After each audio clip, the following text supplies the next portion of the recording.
morning, everyone.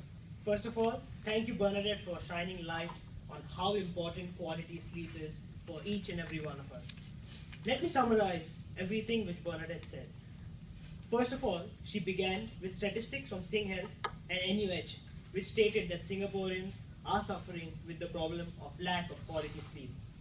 Also, there are three main adverse impacts of lack of quality sleep on people's health, namely obesity, diabetes, and hypertension. Also, she stated statistics which say that the risk of obesity increases by 80% due to quality sleep, lack of quality sleep.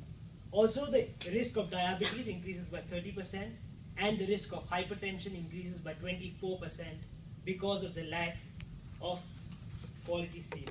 She also mentioned certain points which we could use to get quality sleep, such as avoiding naps during the day, avoiding caffeine, avoiding alcohol, and heavy meals before sleeping. So having summarized the speech, let me move on to critique some aspects of the speech. To begin with, she made two major arguments during the speech. First of all, lack of quality sleep causes obesity, diabetes, and hypertension. I completely agree with these arguments. However, there was a focus on how to get quality sleep. And number 4 said that avoiding alcohol provides quality sleep. However, I believe that it is a fallacy under the category of faulty assertion. Why? Because studies have shown that limited amounts of alcohol and controlled amounts of alcohol actually help you get better quality sleep. Hence, the suggestion could have been alcohol must be avoided in large amounts or excess quantities. Now, let me give you more insight on two important aspects of every speech, which is evidence of claims and the organizational technique used. So most arguments which Bernadette mentioned had solid resources from where she got the data. For example, Sing Health and NUH. However, for certain arguments, I felt that the sources could be explicitly mentioned. For example, she mentioned that the risk of obesity increases by 80%.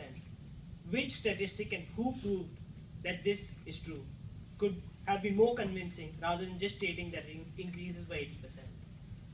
Also, in terms of the organizational technique, I believe the speech uses problem solution technique. The problem was described in great depth with the three problems which could be caused because of lack of quality sleep, namely obesity, hypertension, and diabetes. And the solution was what needs to be done and what can be done in order to get quality sleep, which were the pointers which Bernadette mentioned.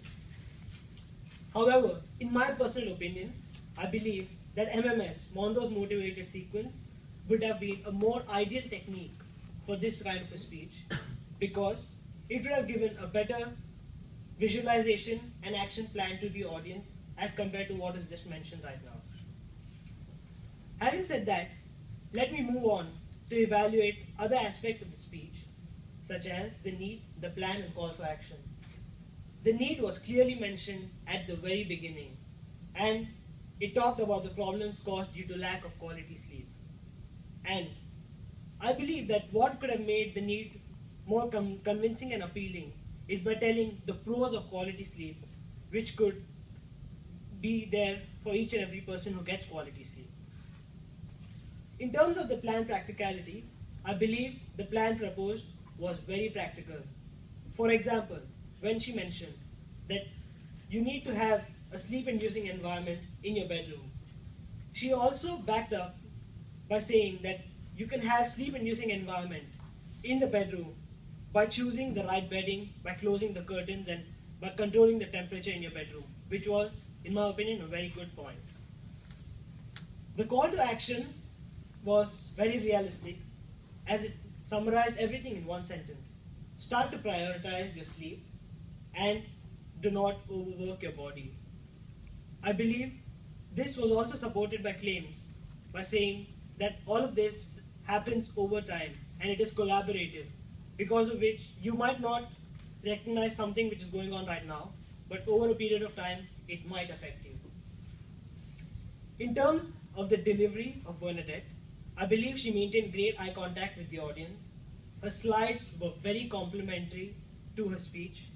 There were limited hand gestures, and I believe there could have been more to show emphasis on certain points. There was good variation in voice to emphasize on certain points, and there was good enthusiasm and confidence while speaking. Hence, in conclusion, I would like to say that the overall speech was delivered with great confidence and had great learning outcomes. And personally, I'm thoroughly persuaded about getting quality sleep. However, there's one question which I would like to ask Bernadette. How can people with insomnia or people who have fear of darkness have quality sleep? Because the points which you just mentioned did not cover pointers for such kind of people. Thank you.